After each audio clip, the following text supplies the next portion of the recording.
Attention, vous écoutez un programme audioactif.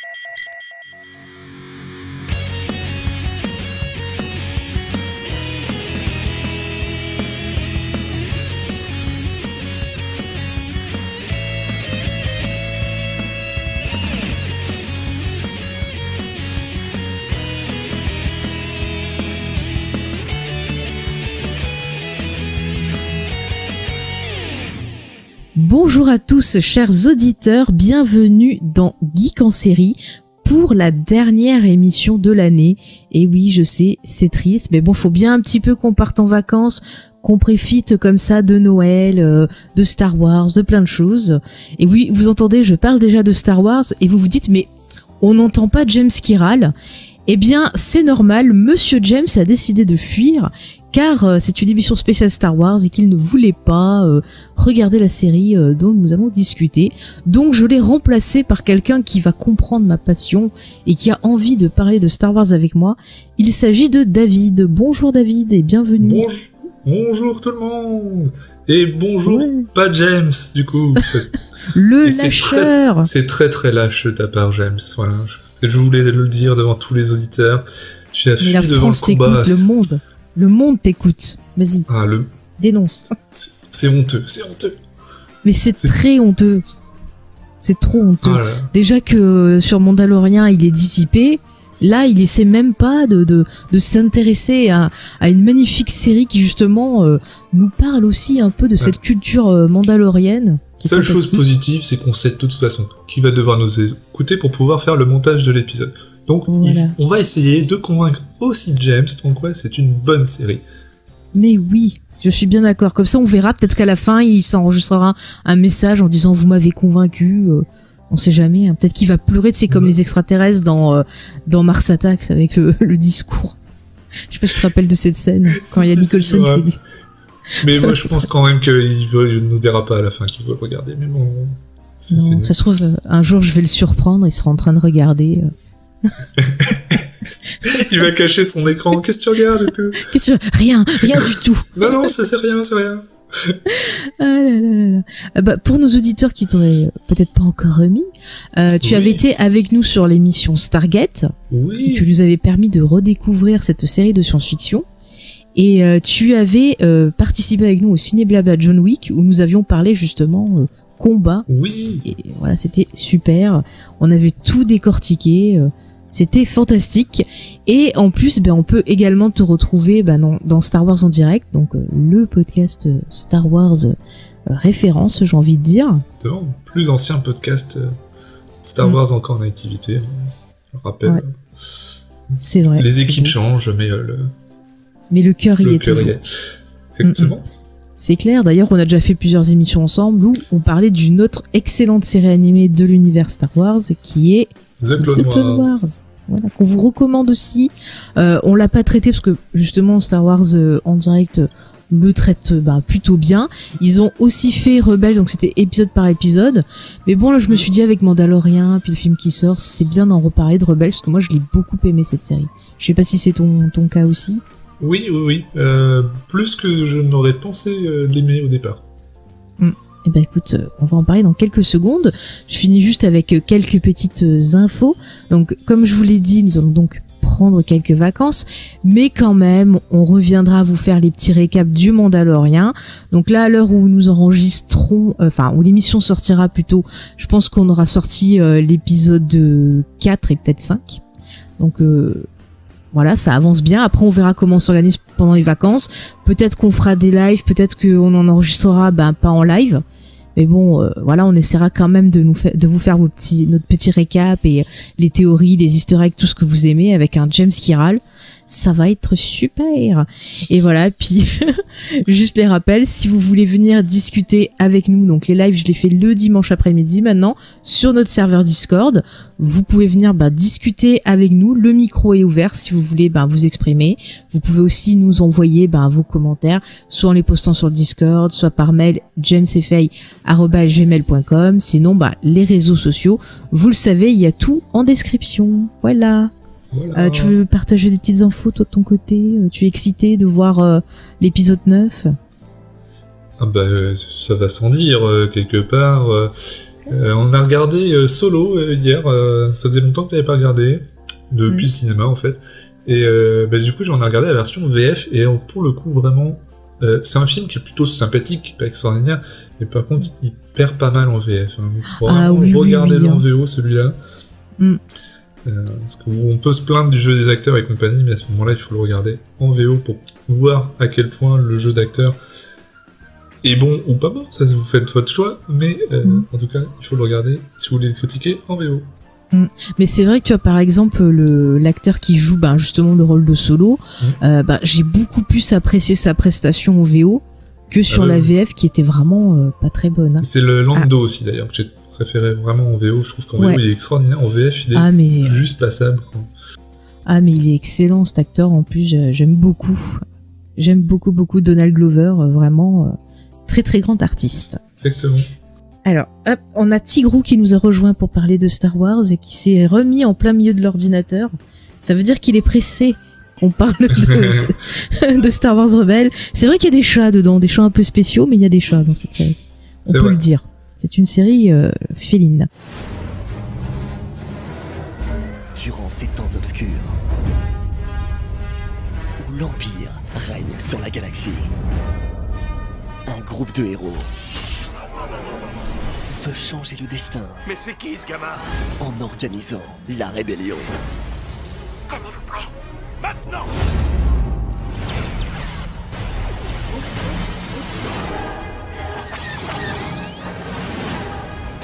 Mais qui êtes-vous au juste? On est une équipe. Mais qu'est-ce que tu ne comprends pas? T'en détruis-les. Attention, soldats! Concentrez tous votre feu sur le Jedi. Star Wars Rebels. Donc Star Wars Rebels, qu'est-ce que c'est? On va un peu présenter tout ça. C'est une série donc qui a été diffusée de 2014 à 2018, qui a 4 saisons. Elle a été créée donc par un monsieur dont on a déjà parlé si vous avez donc écouté Mandalorian. Attends, je vais y arriver. Ce monsieur, je reprends. Donc cette série a été créée donc par Dave Filoni. Donc on a déjà parlé. L'homme au chapeau. L'homme au chapeau, toujours sympathique. Enfin, j'aime beaucoup ce monsieur. Oui. Ça se sent que c'est un grand fan de Star Wars. Hein. Oui, non, mais complètement. C'est un petit peu le fils spirituel de George Lucas. C'est lui qui l'a formé. Sur Clone Wars, ils ont travaillé main dans la main ensemble. Notamment le retour de Darth Maul. Faut pas oublier que c'est lui qui l'a géré. Mais c'était une idée originale de George Lucas. Non, mais c'est vrai. C'est vraiment quelqu'un qui a une grande culture de l'univers aussi. Ça, on peut le souligner. Vraiment, j'aime beaucoup Dave Filoni. Mais vraiment, j'aimerais bien le rencontrer. Ça doit être super intéressant de discuter avec lui. Tout à fait. Ça donne pour lui aussi. Eh bien, il n'était pas tout seul pour créer cette série, et là j'étais un peu surprise parce que j'avais pas fait gaffe la première fois. C'est qu'il y a, alors je veux dire Simon je pense Kinberg, voilà, qui est un producteur, un scénariste et réalisateur que vous connaissez notamment pour la saga X-Men, car c'est lui qui a donc fait les scénarios des films X-Men. Il a réalisé d'ailleurs Dark Phoenix. On le remercie pas. Le meilleur, ouais. Non. Il a travaillé également sur le scénario, par exemple, de Sherlock Holmes, la version de Guy Ritchie. Donc voilà, pour vous resituer le personnage. Je trouve qu'il a fait plutôt du bon boulot sur Star Wars Rebels. Oui, mais je sais pas l'embêter. On sait pas quelle part il a fait réellement dans Star Wars Rebels, mais bon boulot, quoi. Alors apparemment, il est crédité à la co-création et à certains scénarios de la série. Bon, très bien. Moi, je pense qu'il devait être plus sur la production. Pas à m'avancer, mais c'est ma théorie. Au niveau de la distribution, donc on retrouve pas mal on a des doubleurs de Clone Wars qui reviennent faire un petit tour, soit pour redoubler des persos de la série, soit pour doubler d'autres personnages. On a aussi quand même des gens assez connus qui ont participé à la série. On a Freddie Prinze Jr. qui joue un rôle important dans la série, qui s'appelle donc Kanan. Oui. On va vous en parler dans quelques instants. Lui on le connaît, il a fait pas mal de films, il a fait notamment Souviens-toi l'été dernier, où justement il a rencontré celle qui est devenue sa femme par la suite, Sarah Michelle Gellar. Ah, Sarah Michelle. Voilà. Non mais j'aime beaucoup Sarah Michelle Gellar, ça c'est sûr, mais j'aime bien son mari aussi parce que c'est un geek en fait, hein. Parce que je sais pas si vous le suivez, mais il a des podcasts où il va parler de jeux vidéo, de jeux de rôle. Vraiment, c'est quelqu'un qui aime beaucoup la pop culture. Ouais. C'est aussi quelqu'un qui aime beaucoup la cuisine. Il a fait des livres de cuisine. Je sais pas si t'étais au courant. Ah non, je savais pas pour les livres de cuisine. Ben voilà, lui il en a fait, sa femme aussi en a fait. Donc voilà, j'aime beaucoup. Sinon, dans les doubleurs que j'ai bien aimés, il y a Tia Sicard qui joue le rôle de Sabine. Elle, vous avez pu la voir dans pas mal de séries. Et dernièrement dans The Good Place, où elle a fait des petites apparitions. Très très drôle dans The Good Place, moi j'ai beaucoup aimé. Excellente, ouais. Vraiment The Good Place, une série que je vous conseille aussi. Et j'espère pouvoir en parler dans une prochaine émission. Oui. Oui, je t'entends rire. Oui, non, parce que je repense à The Good Place, très bonne série. Ouais. Sinon, on retrouve dans la première saison, dans un rôle de méchant, tiens, étonnamment, Jason Isaac, qui est un très très bon acteur, que vous avez pu voir bien sûr dans Harry Potter, car c'est lui le papa Malfoy. Oui, et dans Star Trek Discovery. Aussi, également. Si on parle de Star... Après, oui, voilà, tout ce qui est en Star, il est dedans. Écoutez, c'est un spécialiste. Bon, après, on retrouve James Earl Jones, quand même. Bien sûr. Voilà, hein. Je pense qu'on n'a même pas besoin de dire qui c'est. Vous le savez. Voilà, donc après dans Clone Wars, je parlais, on a le retour de Ashley, alors Erickson, comment tu penses, Exten, c'est ça, qui fait Ahsoka. Voilà, je la cite parce que j'aime beaucoup Ahsoka.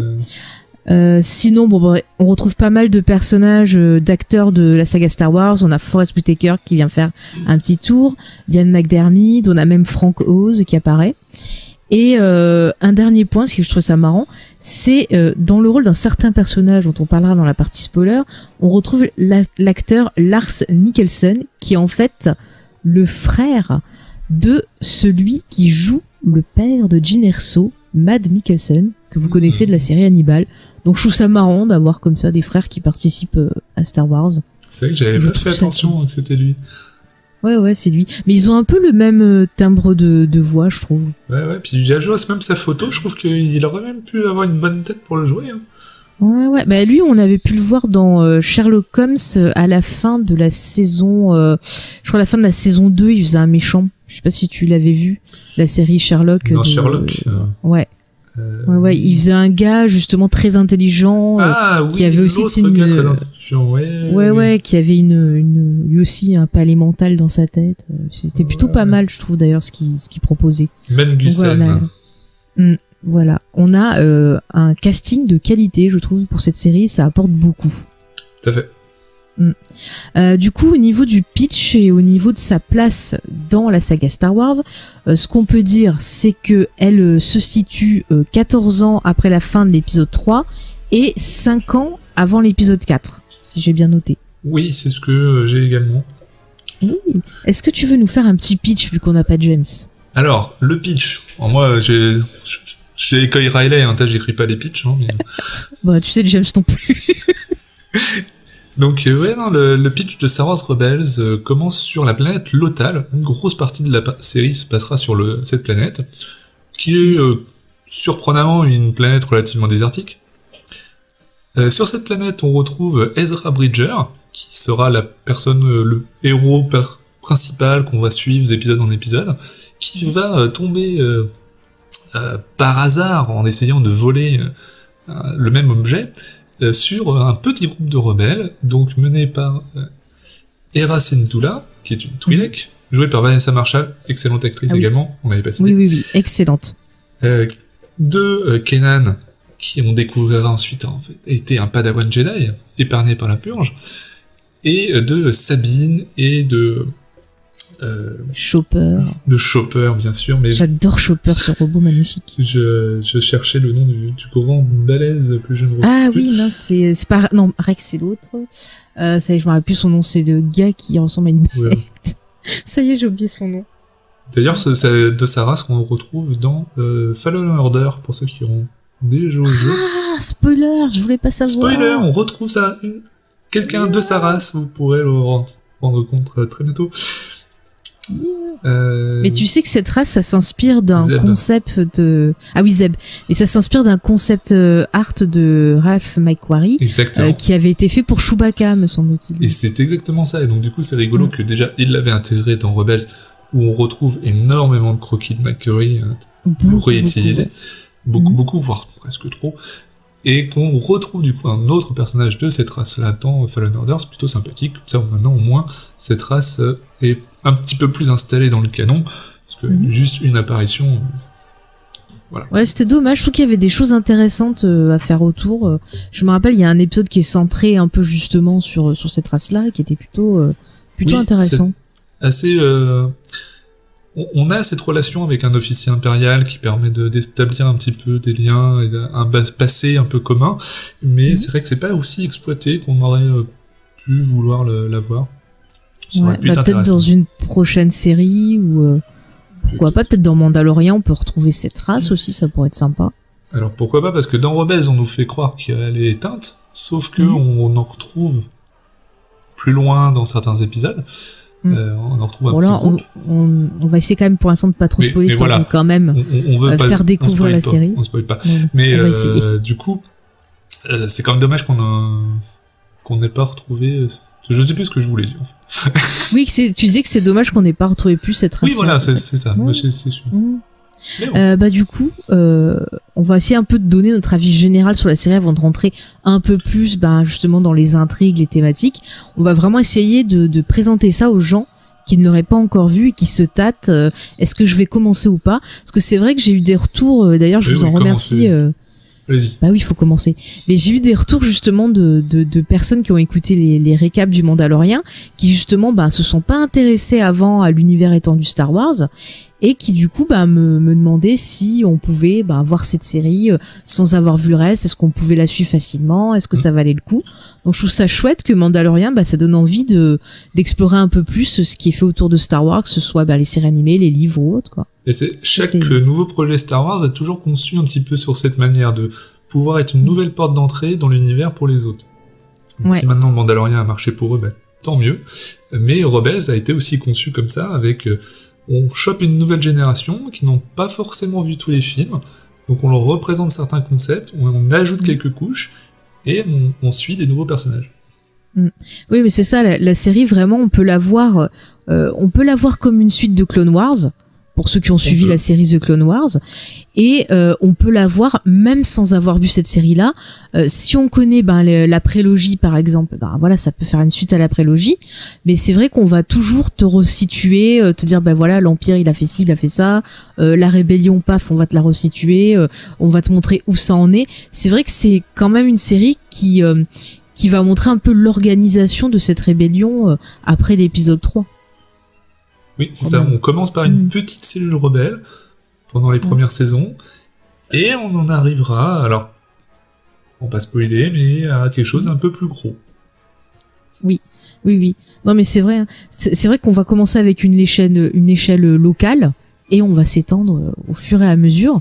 Et c'est ça qui est intéressant. Moi, c'est ça qui m'a plu, en fait, de voir ce parcours un peu de rebelle, et de pas être forcément que dans les histoires de force avec ce qu'on voit dans la saga Skywalker, avoir un côté un peu on fait des petites missions, on va récupérer des trucs, on s'infiltre. Enfin, je trouvais ça super sympa, en fait. Ouais. Oui, moi aussi je trouve qu'il y a un côté très épisodique dans les premiers épisodes, et les saisons d'après, notamment la dernière, un petit peu plus feuilletonnante. Oui. Il y a un aspect aussi dramatique qui va arriver au fur et à mesure de l'évolution de la série. C'est-à-dire qu'au début, on commence sur quelque chose qui est quand même gentil. La première scène, les premières scènes du début, moi, j'ai pensé à la chanson d'Aladin, Je vole, parce qu'on a le petit Ezra qui passe de toit en toit, qui vole des trucs, qui récupère, qui poursuit et tout. Oui. Et je me suis dit, c'est Aladin, ce personnage. Il a même un peu la tête d'Aladin, quelque part. Ouais, on sent la patte Disney au début, et c'est vrai que je me suis dit, tu vois, j'étais pas super à fond au début, je sais pas toi, mais moi j'ai mis vraiment, vers la fin de la saison 1, c'est là que j'ai commencé vraiment à plus rentrer dedans. Je sais pas si toi ça a été le coup de foudre, en fait, pareil. Même j'ai envie de te dire, mon premier contact avec Rebels, ça avait été les affiches, parce qu'ils ont mis beaucoup d'affiches dans la ville, enfin dans toutes les villes, parce que moi j'habite pas à Paris, et on en envoyait plein. On savait pas trop ce que ça allait encore raconter, et il y avait notamment le personnage de Sabine, qui est une Mandalorienne avec une armure rose, et là, moi je me suis dit, ok, super, c'est de la Mando pour les filles, c'est hyper forcé. Dans des interviews, le créateur disait, vous allez voir, vous allez l'adorer. Ouais, c'est sûr. Donc je trouvais ça vraiment, on allait faire sur des gamins, ça, j'avais bien senti qu'il allait avoir la force, mais comment il peut avoir la force puisqu'il n'y a pas de Jedi après l'épisode 3. Voilà, je faisais un peu mon vieux con. Ouais, mais j'étais comme toi, moi j'étais une vieille conne aussi, donc comme ça au moins. Les fans de Star Wars, on aime bien être des vieux cons, mais il faut savoir fois, ça nous réévaluer nos avis par rapport à ce qu'on voit. Et donc du coup, première saison, les premiers épisodes, bon ok, c'est sympa, mais ça peut être n'importe quelle série jeunesse. Et puis déjà à la fin de saison 1, on part sur quelque chose un petit peu plus avec de l'action, un peu de drame, on va dire, de drama. Et on continue comme ça jusqu'à la saison 4, où là on arrive à un niveau comme ce qu'avait fait The Clone Wars, au final, commencer avec des séries, des épisodes très gamins, et progressivement on avance et on grandit un peu avec son auditoire. Quelque chose de plus riche. Non mais c'est vrai, on a vraiment une évolution. Finalement, tu vois, je trouve que c'est plutôt bien géré. J'avais du mal avec le perso de Ezra au début, que je trouvais mais insupportable. Et au fur et à mesure des saisons, au fur et à mesure des saisons, c'est vrai que quand même il y a une belle évolution. Et quand je le compare, tu vois, à la série Résistance, qui en a sa 2e saison actuellement, qui sera la dernière, t'as pas du tout la même chose. Le personnage principal est ultra insupportable. On dirait Jar Jar Binks mais en humain. Mais vraiment, j'arrive pas du tout. Ça me, tu vois, on va traverser des épisodes qui vont être très sympas. Où justement là on va avoir un peu plus de profondeur, un peu plus de relation avec ce qui se passe. Donc cette série là se situe entre les épisodes la première saison, c'est entre les épisodes je crois que c'est avant l'épisode 7 ou entre 7 et 8, je me rappelle plus. C'est avant l'épisode 7. Avant l'épisode 7, voilà. Et là la 2e saison, on est clairement après l'épisode 7. Donc à peu près au moment du 8 pour situer. Du coup, et là tu vois qu'il y a pas trop des Filoni qui est dedans en fait, pour faire une petite aparté, et tu vois la différence. Par contre, pour revenir au Mandalorian, je trouve que la structure de la série, je le comparais beaucoup à Rebels et à Clone Wars, mais je trouve que c'est exactement ça. On commence tout doucement avec des épisodes légers, et je suis persuadée qu'à la fin de la saison, on va avoir un gros truc qui va nous faire rester pour la suite. On espère bien en tout cas. Bah ouais, j'espère, croisons les doigts. Mais bon, voilà, c'était une petite aparté. On va revenir sur nos amis de Rebels. Au niveau de la timeline Star Wars, est-ce que tu trouves que cette série, elle est bien intégrée à notre univers, ou est-ce que tu penses qu'il y a des choses qui vont pas, des choses qui ne sont pas logiques, des fautes? Ça des choses qui sont pas logiques, on peut toujours en trouver si on cherche trop loin. Faut pas oublier quand même que c'est de la fantasy. Donc du coup, il faut prendre les choses un peu comme ils sont. Et moi je trouve qu'il y a de très bons éléments qui relient Star Wars. Est-ce que je peux dire qu'il y a un personnage important de la trilogie originale qu'on voit dans un épisode? Alors, on peut le teaser et on va en parler plus en détail dans quelques instants. Ben ça fait plaisir quelque part. Il y a quelques personnages, il y a quelques vaisseaux qu'on nous montre, qu'on retrouve dans les films ensuite. Donc il y a beaucoup de clins d'œil comme ça, autant que dans les clins d'œil qu'on pouvait retrouver dans les bouquins. Et ça me fait toujours plaisir de pouvoir les découvrir dans les livres, et donc du coup ça m'avait fait très plaisir de pouvoir les retrouver dans Rebels. Ouais, je partage ton avis. Puis même je trouve l'histoire, je trouve que ça se situe bien, je trouve que ça fait bien le pont entre l'épisode 3 et Rogue One, et par la suite l'épisode 4. Ça s'inscrit bien dans ce qu'on voit dans les films, je trouve. En plus on a même des clins d'œil à Rebels dans Rogue One, donc la boucle est bouclée, j'ai envie de dire. Oui, tout à fait. On peut le dire, on voit le Ghost, on voit Chopper. Ouais, voilà, on entend le Syndulla, Hera qui est appelée, donc Hera Syndulla qui est appelée à un moment aussi. C'est ça. Je trouve ça cool. Et on voit le Ghost, qui est un peu le vaisseau principal de la série, qui est hyper cool, et si on finit sur les easter eggs, il a été également cité dans Solo, puisque Anne fait croire qu'il a ce vaisseau et qu'il le joue au sabak. Et il le perd. Et il l'avait pas, alors c'est pas grave. Bon, c'est pas grave, tant mieux, on lui pardonne. Donc voilà, non mais c'est vrai que je trouve que la série, il y a quand même un soin apporté. Vraiment, je trouve que ça s'inscrit vraiment bien dans l'univers. Puis comme tu dis, voilà, on peut le retrouver, on a du cross-média, donc c'est plutôt bien fait. Donc vraiment, je pense que si vous voulez vous intéresser un peu à ce qui se passe en dehors des films, que vous avez envie d'explorer un peu, parce que c'est vrai qu'on arrive à la fin de cette saga Skywalker, Mais Star Wars, c'est pas que ça. Il y a plein de choses dans cet univers. Donc c'est vrai que Rebels, c'est une série qui peut vous faire qui peut vous faire du bien. Et puis ça peut être cool de le partager. Si vous avez des enfants, ça peut être un contact aussi pour eux avec l'univers Star Wars. Ça peut être bien de le partager avec eux. Et je trouve que c'est plutôt bien fait. Ça prend pas les gosses pour des cons, contrairement à Résistance, j'ai envie de dire, qui le fait moins bien. Non mais j'ai une dent contre cette série. Oui, je le sais. Désolée. Non mais vraiment voilà, c'est une série que j'aime beaucoup. Est-ce que tu veux rajouter quelque chose sur l'aspect général? Sur l'aspect général, c'est pas forcément la série qui va faire la part belle aux Jedi, je trouve. Clone Wars le fait beaucoup plus. Mais il y a une touche de force qui est relativement bien dosée. Ouais. Et c'est vraiment l'aspect familial de l'équipe.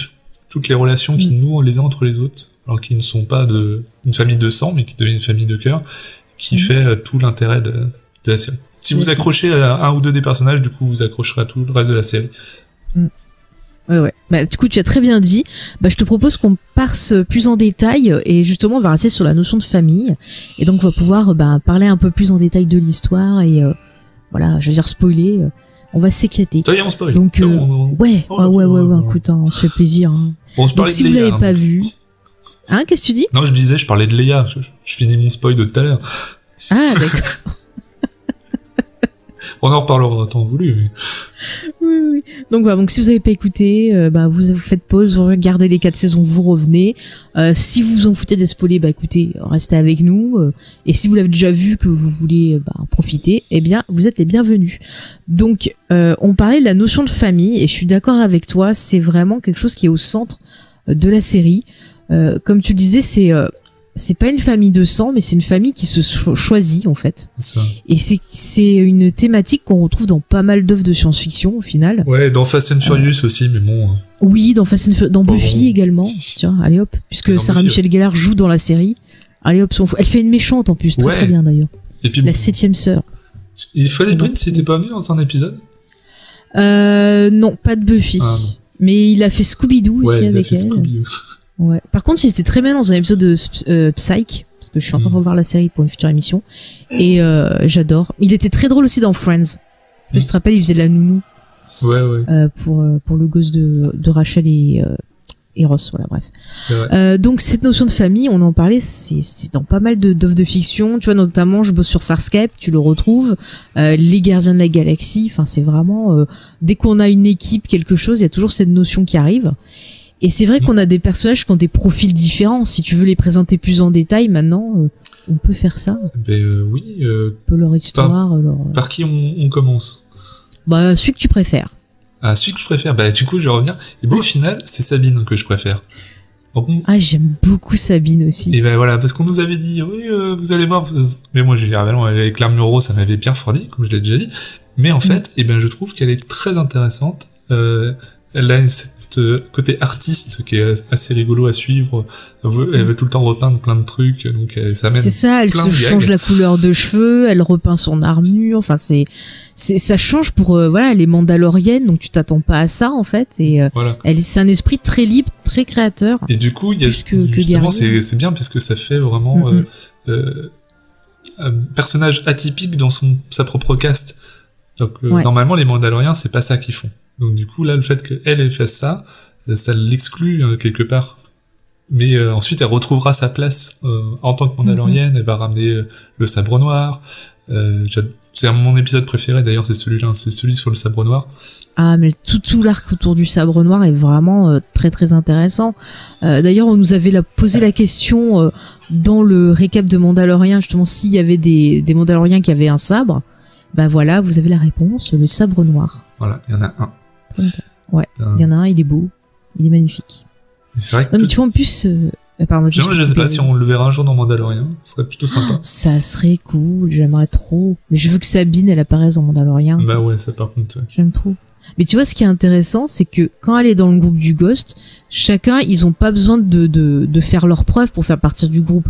Ça se fait par rapport aux relations, par rapport aux confiances, par rapport à ce qu'ils vivent.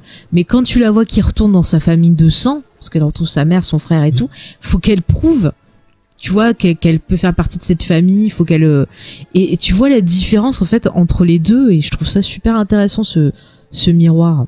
Ah mais tout à fait. Comme quoi le sang, des fois ils ont des attentes plus grandes que juste la famille qui t'aime vraiment pour ce que tu es. Parce en fait. que dans sa famille, elle peut pas être elle-même justement.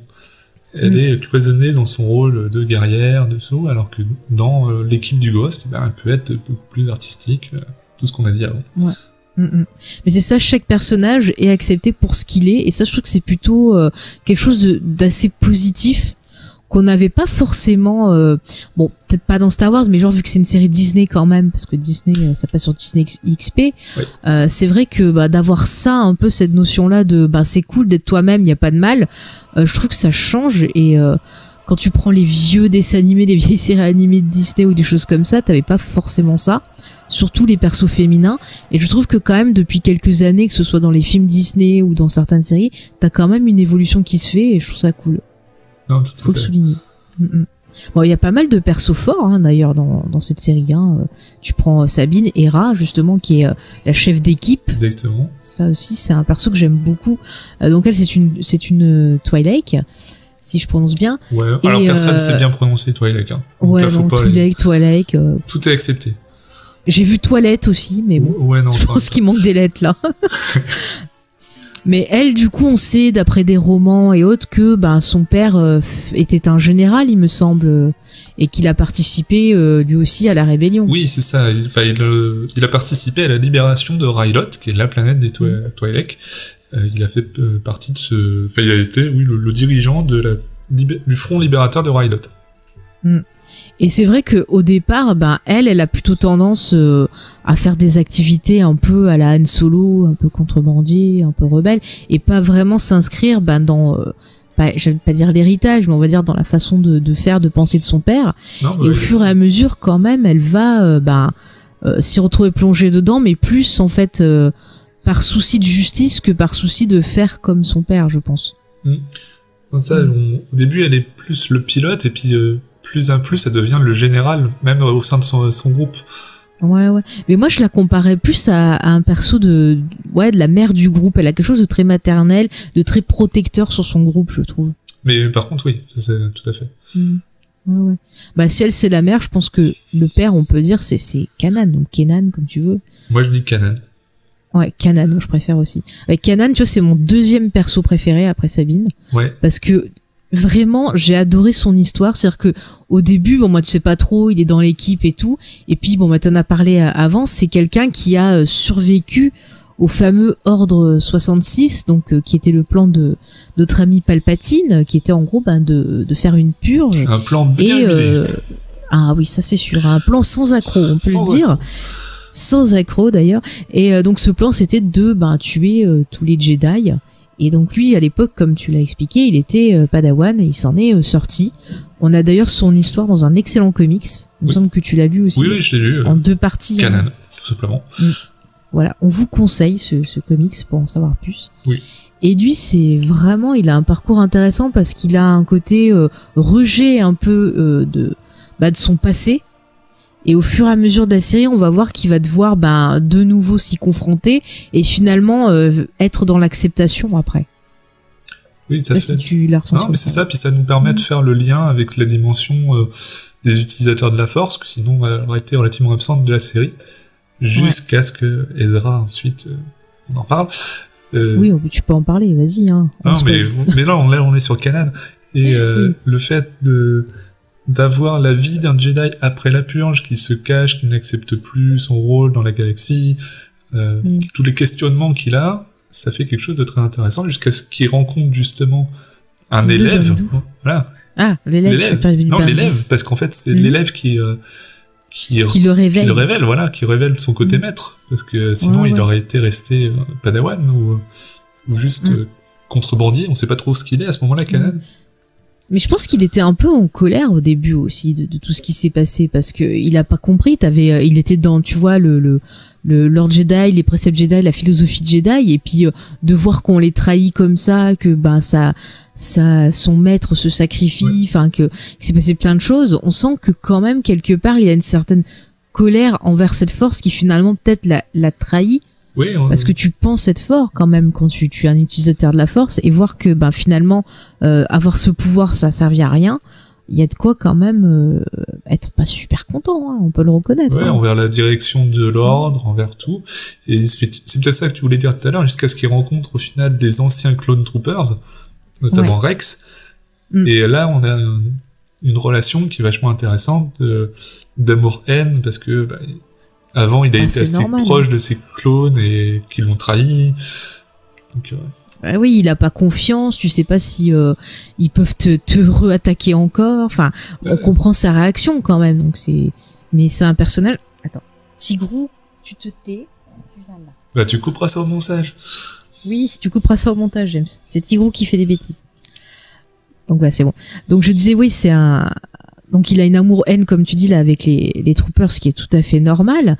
Après c'est vrai qu'au fur et à mesure il va faire la paix avec lui-même, avec son ressenti, et on va voir aussi qu'il va trouver une espèce d'autre façon d'utiliser la force aussi. Et c'est là que je faisais allusion au Bendu, parce que quand il le rencontre il est devenu aveugle, donc à la suite de la fin de la saison 2, où il y a un grand combat avec Vador, enfin il se passe plein de choses. Et du coup il faut qu'il trouve un autre moyen d'utiliser la force pour voir autrement le monde en fait. Exactement. Et je trouve ça plutôt intéressant, parce qu'on n'avait pas trop eu cet aspect-là dans les films. On a vu vite fait Luke qui se bandait les yeux pour s'entraîner au début de l'épisode 4, mais on n'avait pas eu d'autres utilisations de la force pour vraiment avoir une autre perception de sa réalité, et je trouvais ça plutôt cool. Oui, et puis ça fait référence à la phrase de Obi-Wan qui dit « Ne fais pas confiance à tes yeux, il ne voit que la surface des choses ». Au final, en perdant la vision, il va avoir une vision plus large, justement. Ouais. Alors, c'est pas le seul Jedi aveugle, il y en a eu d'autres dans les comics et dans les jeux vidéo. Oui, c'est vrai, mais est-ce qu'ils avaient utilisé un peu les mêmes façons de faire que lui pour... c'est pas aussi décrit, on va dire.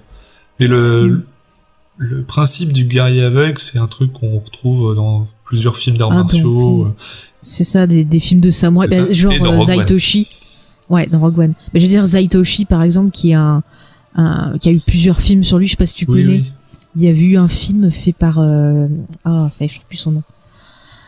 Celui qui a fait l'été de Kikujiro, là, ça y est, je trouve son nom. Putain.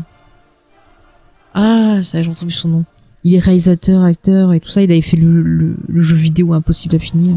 Kitano, ça y est, c'est bien revenu. Ah oui, Kitano. Kitano avait fait une version justement où il jouait le rôle titre. Donc pour ceux qui voudraient connaître. Et c'est vrai que c'est quelque chose de très asiatique. Encore une fois, dans la série, on retrouve pas mal les influences de Lucas sur Star Wars. Hein. On a du western, on a le côté samouraï. C'est vraiment vraiment pas mal. Hein. Mais après, c'est vrai que la fin de la série sur Kanan, mais j'ai pleuré.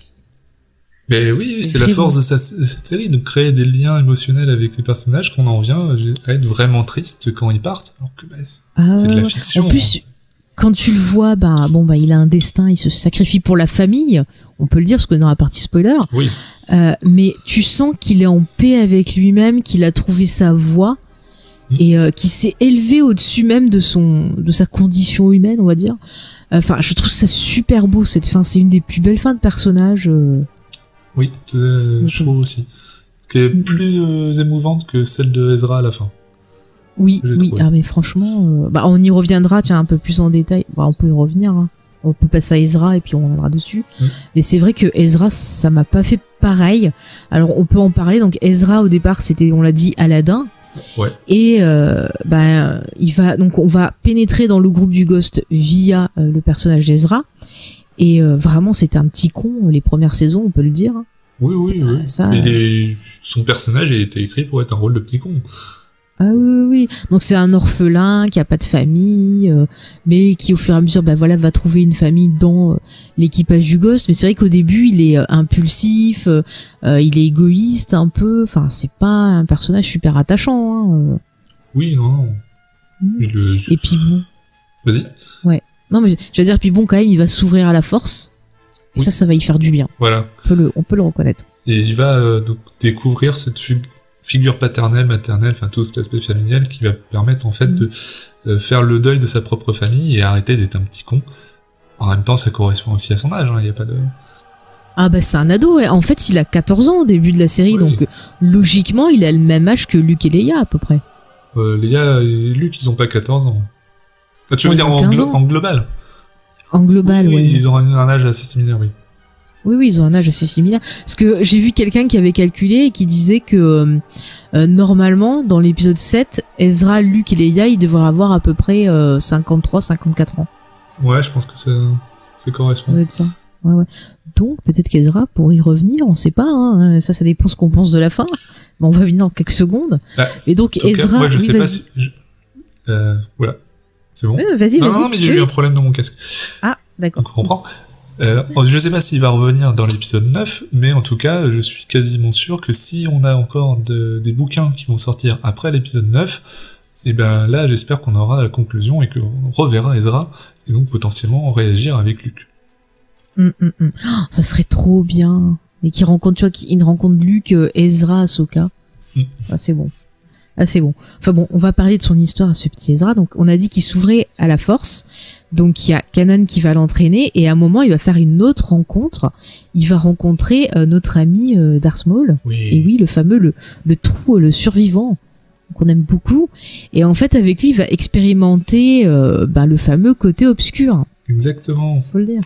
Et c'est vrai que moi, je pensais qu'il allait basculer à un moment. Mais j'aurais tellement voulu qu'il bascule. Moi, je suis content au final de la série, mais je trouve qu'il y avait une vraie potentiel pour qu'il bascule du côté obscur.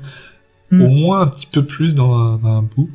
Parce qu'il nous avait quand même teasé l'ouverture des holocrons. J'avais vu des images de lui avec des yeux rouges, mais je crois que c'était oui, bah c'était des une images promo, de je fans, oui, crois. voilà. Ouais, Et ouais. c'est ce que je regrette un petit peu dans cette série. Ils n'ont pas poussé assez loin. C'est-à-dire qu'on a presque à la fin, comme si, notamment il se recoupe les cheveux, comme s'il avait fait son arc de rédemption, alors qu'il n'avait pas été jusqu'au bout du côté obscur. Ouais. Mais après, je me dis, est-ce que Disney, ils auraient pris le risque, tu vois, de vraiment de faire de lui, de le faire passer au côté obscur, étant donné que c'est un perso jeune, que c'est le perso, tu vois, qui était lié aux enfants pour les faire rentrer dans la série. Ça aurait été peut-être... C'est peut-être pour ça qu'ils l'ont pas fait, mais après sur Rogue One, c'est Disney qui aurait pris la décision, parce que tout le monde disait ils le feront pas, de tuer tout le monde. Disney a dit non, y a pas de problème, vous pouvez tuer tout le monde. En même temps, c'était un peu obligé par rapport à l'épisode 4, sinon on aurait dit oui, qu'est-ce qui se passe? Exactement, et du coup, il faut quand même bien voir que toute cette série, quand nous on l'a regardée en direct, on s'attendait à tout moment à ce que plusieurs personnages meurent. Ouais. Notamment Ezra et Kanan. Ouais. Non mais c'est vrai, hein. C'est vrai que nous on a vu, voilà, au fur et à mesure, il y avait pas Rogue One qui était sorti, donc on savait pas, et c'est vrai que on pouvait se faire du souci pour les personnages tout du long de la série. Et moi je sais que j'avais eu pas mal de théories à l'époque où je voyais Ezra devenir mauvais, et pourquoi pas être celui qui tuerait peut-être Kanan ou d'autres membres du groupe. Ça, on l'avait eu quand même. Hein. Oui. Donc c'est vrai que c'était... Parce qu'il y avait quand même les Inquisiteurs, il aurait pu les rejoindre. Il y avait d'autres possibilités. Est-ce que tu veux, tiens, nous resituer les Inquisiteurs pour ceux qui ne sauraient pas ce qu'est un Inquisiteur dans l'univers de Star Wars? Alors, les Inquisiteurs, il y a une très bonne chose que vous pouvez faire, c'est d'aller jouer au jeu Jedi Fallen Order, puisque du coup, vous en combattrez, donc vous en saurez un peu plus. Tu me dis tout ce qu'il y a dedans, j'ai rien lu, mais c'est dans la bande-annonce, j'ai rien dit de plus. J'ai pas regardé exprès. Désolé, on est en partie spoiler, je raconte pas tout ce qu'il y a dans le jeu. D'accord. Donc ça, ensuite, leur histoire a essayé d'être racontée dans les comics de Dark Vador, et donc du coup, il est aussi un des personnages principaux de la série Rebels. Donc du coup, on est affaire à des anciens Jedi qui ont été corrompus par l'Empire pour justement faire la traque aux Jedi. Ouais. C'est des collabos. C'est des collabos. Pour ceux qui ont quand même été torturés, pour la plupart. Bon alors c'est des elfes torturés qui sont devenus des orques. Ouais, c'est des elfes noirs devenus des orques. Voilà. On fait des comparaisons. Non mais c'est pas mal ça. Hein. Ouais. Mais du coup ils sont bien angoissants. Hein. Je me rappelle d'un épisode de la saison 2 où ils sont, je crois, dans une station médicale. Je sais pas si tu te rappelles. Où ça doit être super sombre et tout. Je l'avais trouvé. Ils avaient bien joué sur l'ambiance pour leur donner un côté angoissant. La station médicale, ouais. C'est une belle station. Et d'ailleurs, je crois que c'était tiré de bouquins aussi. Il y avait plus de stations spatiales normalement dans l'univers Légende, donc ça c'est pas mal aussi de voir des choses comme ça.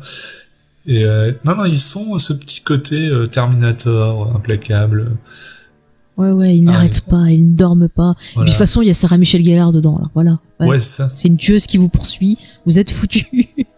Non, ils ont un petit niveau de classe qui est quand même pas négligeable. Puis ça permet d'avoir d'autres méchants que Vador, parce que sinon, c'est Vador qui ferait tout. C'est vrai que Vador, on le voit apparaître dans la série, et j'avais peur que ça soit ridicule, mais au final, quand il apparaît, ça apporte quand même quelques petites touches, mais il est pas là tout le temps. C'est ça. Je veux dire, au final de la saison 1, j'avais beaucoup aimé parce que tu voyais le côté un peu manipulateur et gros connard de Vador, où justement il va tuer quelqu'un en faisant croire que c'est l'équipage du Ghost qui l'a tué, si je me rappelle bien, pour un peu manipuler l'opinion contre eux.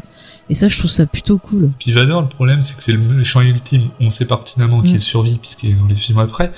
Et donc, du coup, on sait qu'on ne peut pas vraiment le battre. On peut à la rigueur fuir, on pourrait le blesser, mais on peut pas le battre. Les Inquisiteurs permettent d'avoir une vraie menace, mais qui est potentiellement battable. Voilà. Mais en fait, Vador, au final, il est juste là un peu pour retrouver, parce qu'au final de la saison 2, il y a quand même cette belle scène où on a Ahsoka qui retrouve son ancien maître avec un combat entre les deux. Ouais, ça c'était c'était plutôt pas mal, hein. Franchement, le final de la saison 2, je l'avais trouvé dantesque à l'époque. Ouais. Et puis, toute cette longue attente, on se demandait si Ahsoka était encore vivante ou pas. C'est clair. En plus, la fin de l'épisode, moi, ça me rappelait la fin du 4e jeu Tomb Raider, où tu savais pas à la fin si Lara était vivante ou morte.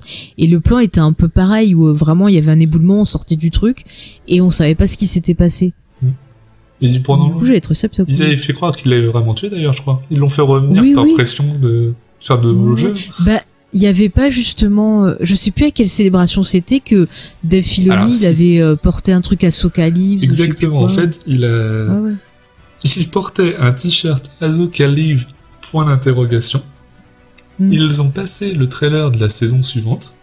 Donc et après il avait plus le point d'interrogation. Il s'était caché pendant le truc, il a été revenu, c'était Ahsoka Lives, point d'exclamation. Ouais. Mais à ce moment-là, il a juste dit au revoir et il est parti de la scène. Mais c'était trop fort parce que tu voyais ça, tu fais putain, elle est vivante. Mais vraiment, si vous avez jamais vu Clone Wars, vous pouvez pas comprendre pourquoi on était excité comme ça. Mais c'est vraiment un de mes persos préférés de Clone Wars, Ahsoka. C'est pourtant au début pareil, tu vois, comme Sabine, j'étais hyper dubitatif. Je me disais mais c'est bon, Anakin, on lui met une padawan, mais c'est n'importe quoi. Enfin, tu vois, j'y croyais pas du tout. Ouais. Et puis je l'ai aimé au fur et à mesure des épisodes. C'est D'ailleurs, c'est bien qu'elle fasse équipe avec Sabine à un moment, parce que c'est le duo ultime ensemble. Ouais, ça, et puis en plus, moi, je suis vraiment hyper fan du travail qu'a pu faire Ashley Eckstein du début de Clone Wars jusqu'à Rebels. Elle a su vraiment faire avancer son personnage vocalement. Et Ah oui, au début, on dirait une petite gamine insouciante, limite, tu dis, mais ferme-la, tu me saoules. Et puis, au fur et à mesure, elle va devenir touchante, elle va devenir dramatique, elle va trouver une force en elle, et elle arrive à jouer tout ça par la voix. Parce que c'est vrai que les dessins, on n'a pas parlé, c'est pas du dessin animé traditionnel, c'est du dessin en 3D via ordinateur. Et c'est vrai que c'est pas... pas de la motion capture, en plus. Et c'est vrai que c'est pas toujours tip-top. Sur Rebels quand même, genre les cheveux plastiques, j'ai du mal. Ouais. Mais donc ils arrivent vraiment les comédiens à faire passer beaucoup de choses par la voix. Et c'est pour ça que je salue leur travail, parce que c'est pas dans toutes les séries où t'as ça en fait. Hein. Non, tout à fait. Donc voilà, donc on parlait du coup on était sur Ezra encore, oui, on n'avait pas fini. Et du coup sur la fin, donc Ezra, comme ça on peut parler de la fin.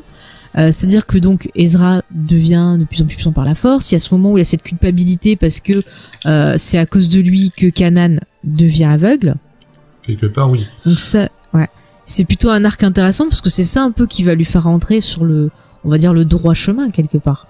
Et c'est une conséquence de son acte. Et il se rend compte que ce qu'il fait, c'est pas anodin. Ah oui. Donc du coup, il va réfléchir plus à ce qu'il fait. Donc ça va le faire mûrir énormément. Et c'est pour ça justement qu'il a les cheveux coupés après, qu'il se joue genre plus mûr, plus c'est ça. Plus homme. Ça joue bad boy. Voilà. Et dans la dernière saison, il va se retrouver face à un ennemi terrible. On peut le citer parce qu'on a la partie spoiler, qui est vraiment un des plus grands méchants de l'univers légende, qui est revenu dans l'univers canon. canon, je vais y arriver. Il s'agit de Thrawn, qui est vraiment un grand stratège, un homme qui aime l'art. Il est bleu, il a les yeux rouges, il est magnifique. Qu'est-ce qu'on peut dire de plus dessus ? C'est Sherlock en bleu. Ouais, voilà. Et c'est lui le personnage donc qui est joué par Lars Mikkelsen. Et vraiment, moi j'adore ce personnage. Bon après c'est vrai que c'est quand même risqué de le faire revenir dans une série pour famille, pour enfants, parce que c'est quand même un méchant, je sais pas, qui est quand même emblématique. Mais je trouve qu'il s'en sort pas trop mal. À part que bon, le mec il est censé être super intelligent, mais il perd plein de fois. Oui, c'est ça. Et puis c'est un peu ça le problème. Parce que rappelons que Thrawn est arrivé dans les premiers romans qui sont sortis vraiment, qui ont marqué l'univers légende de Star Wars. Mais spoiler, il meurt à la fin. Au bout de 3 bouquins, il est déjà mort. Et pourtant, il a marqué tout le monde. Et tout le monde voulait le revoir. Donc il y a eu des trucs qui sont faits après, qui se passaient plus ou moins avant, qui racontaient encore son histoire. Et là, ils ont pris la décision de faire revenir l'auteur qui l'avait créé pour redesigner totalement son histoire. Donc, le personnage est apparu dans Rebels, puis il y a eu des livres qui sont sortis qui racontent le reste de son histoire. Et il y en a encore qui vont sortir très prochainement. On rappelle que c'est Timothy Zahn, donc qui est son créateur et qui écrit les livres, et c'est vraiment un personnage, Thrawn, c'est un personnage fascinant, et j'aime beaucoup en fait la relation, ce qu'il apporte dans la série, parce que même si nos héros s'en sortent, il y a toujours un aspect dramatique derrière eux, il y a comme une ombre où tu sens que ça va mal finir, qui est apportée par Thrawn en fait. Et effectivement, ça va mal finir. Ça va finir. On peut le dire. Et du coup, il a plutôt une relation, j'allais dire, intéressante avec Ezra sur la fin, à savoir que ils disparaissent tous les deux à un moment et on sait pas s'ils sont vivants ou morts. Voilà. À la fin de la Seul Dave Filoni le sait. C'est ce qu'a dit Timothy Zahn. Du coup, on va aller l'interroger chez lui pour savoir. Mais moi, je serais pas étonné qu'il les ramène, c'est pas possible. Ils peuvent pas avoir une mort aussi conne. Moi, je pense que là, on est sur un planning un peu marketing. C'est-à-dire qu'il y avait Mandalorian qui devait travailler, il y avait Star Wars épisode 9 qui doit travailler.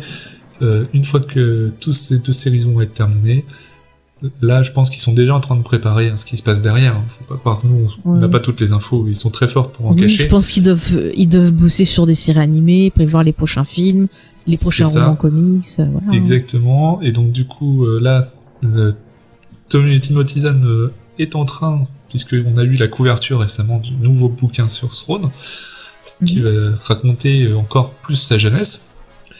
Mais derrière, c'est sûr qu'une fois qu'il aura travaillé sur ces 3-là, où il y aura une nouvelle série où le personnage va réapparaître, où il y aura une nouvelle trilogie du moins c'est des bouquins qui vont parler de ce qui s'est passé après, parce qu'ils peuvent pas le laisser comme ça dans l'inconnu.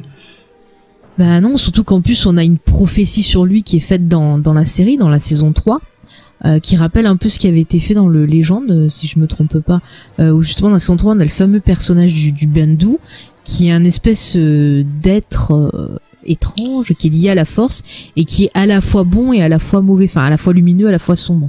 Si j'ai bien compris. Ça, ou du moins il est au-dessus de ses concepts.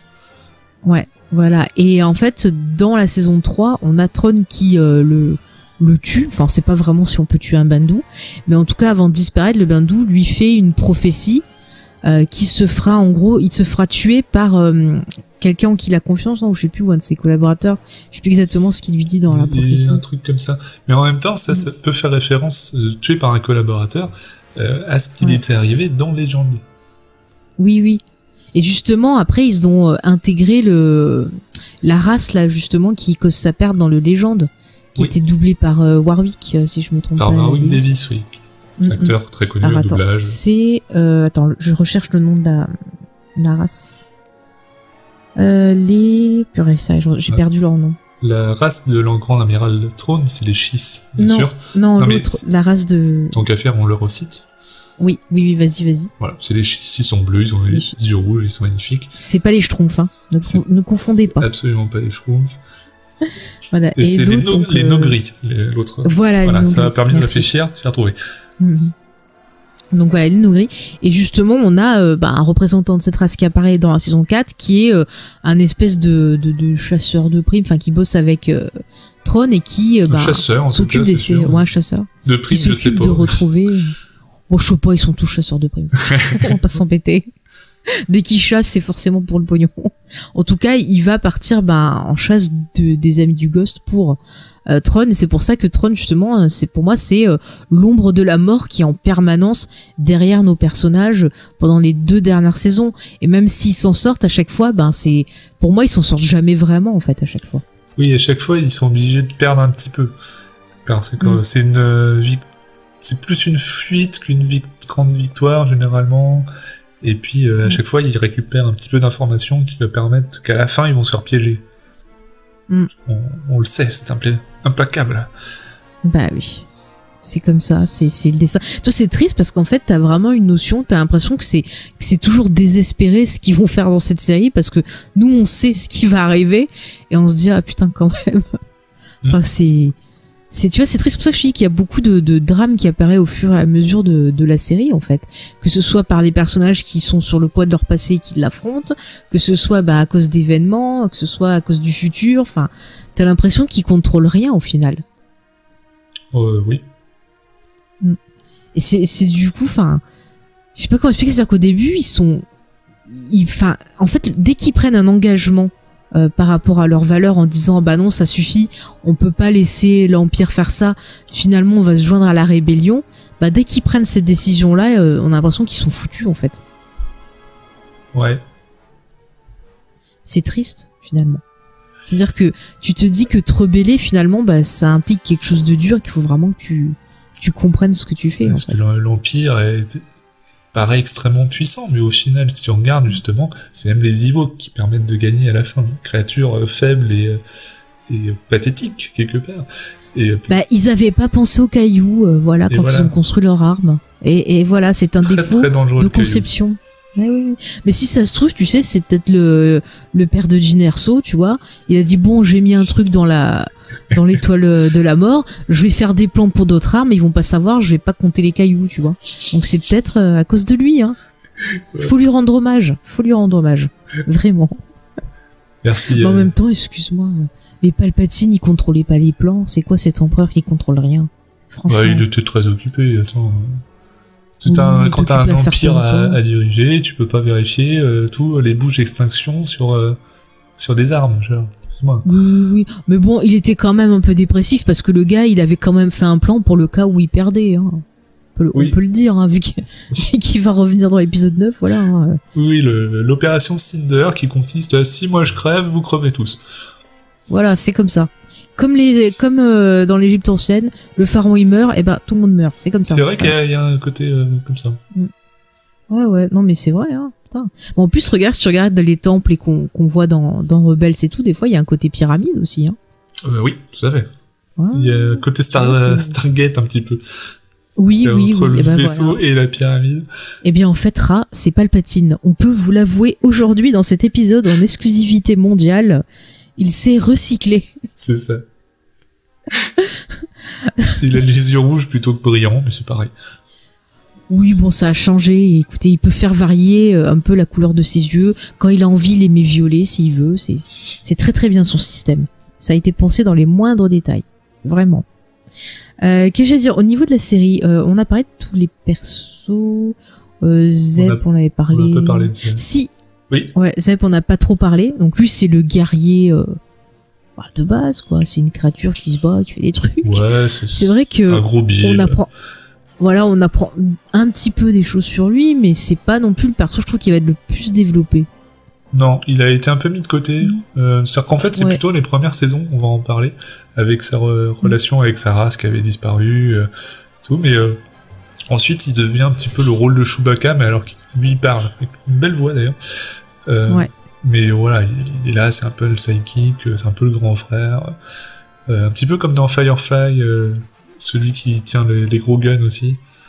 Ah oui. Après moi j'allais parler, parce que je suis encore dans Farscape, mais moi il me rappelle beaucoup d'Argo dans Farscape aussi.